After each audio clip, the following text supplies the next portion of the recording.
হযরত ইউনুস আলাইহিস সালাম। আমরা জানি ইউনুস নবী, আমাদের নবী ইউনুস নবী, তিনি একবার মাছের পেটে চলে গিয়েছিলেন। তাই নয় কি? লম্বা হিস্টোরি, আমরা লম্বা হিস্ট্রিটা বললাম না, শুধু একটু আম মূল পয়েন্টে আসলাম। ৪০ দিন। ৪০ দিন আমাদের নবী মাছের পেটে ছিলেন। তারপর আবার সেখান থেকে বেরিয়ে আবার আগের মতো জীবনযাপন করেছেন। ভিতরে কি দোয়া পড়েছিলেন? লা ইলাহা ইল্লা আনতা সুবহানাকা ইন্নী কুনতু মিনাজ জালিমিন। এই দোয়ার কারণে মহান রব্বুল আলামিন ইউনুস নবীকে আবার পৃথিবীতে পাঠিয়ে দেয়।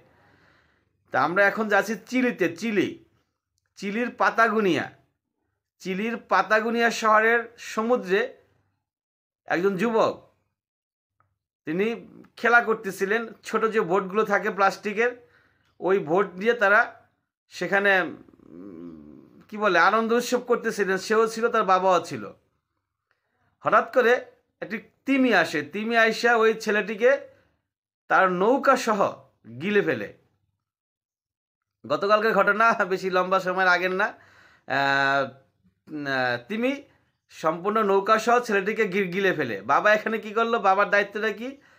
বাবার উচিত ছিল, মানে আমরা বাঙালি বাবারা হলে সেখানে লাফিয়ে ঝাঁপিয়ে পড়তাম, তাই নাকি? কিন্তু বাবা কিন্তু সেখানে লাফান নাই, ঝাঁপান নাই, কিছুই করেন নাই। বাবা পকেট থেকে মোবাইলটা বের করে তিনি ভিডিও করেছেন ঘটনাটা কি ঘটলো। আপনি বুঝতেছেন কিরকম বাবা? বাবা পকেট থেকে বের করে মোবাইলটা সে ভিডিও করতেছিল। অল্প সেকেন্ড, কয়েক সেকেন্ড পরেই তিনি আবার ফুস করে চলে আসলো। মানে তাকে গিলে ডুব দিয়েছিল তিমি, এবং ডুব দেওয়ার কয়েক সেকেন্ড পরে তিনি আবার ফেরত আসলো। ফেরত ফুস করে আবার নৌকা সহ ছেলেটিকে আবার ফেরত দিয়ে দিল, বাইরে ফেলে দিল। তখন বাবা তার সেই নৌকা নিয়ে সেখানে গেলেন এবং ছেলেটি বাবার নৌকা ধরে তীরে চলে আসলেন। তো ছেলের অনুভূতি ছিল, ছেলে বলল যে আমি ভেবেছিলাম আমি শেষ, মারা গেছি। কিভাবে কি হয়ে গেল কিছুই বুঝতে পারি নাই। আর বাবার অদ্ভুত কাণ্ড। বাবা আসলে এটা স্ট্রং মাইন্ডেড, স্ট্রং মেন্টালিটির ফাদার। আদারওয়াইজ তো এটা সম্ভব না।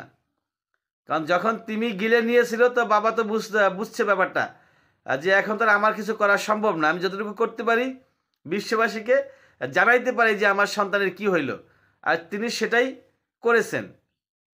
মানসিক অবস্থা তো আমরা জানি না, কিন্তু বহির্প্রকাশ যেটা আমরা দেখলাম, তিনি চাচ্ছিলেন যে আমার ছেলের ঘটনাটা সমগ্র বিশ্ববাসী জানুক, এবং জেনেছেন তাই।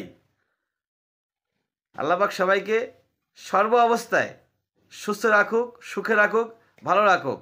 সর্বদা সেই দোয়াই মহান রব্বুল আলামিনের কাছে করি। আমিন ওয়া আখির দাওয়ানা আলহামদুলিল্লাহি রাব্বিল আলামিন।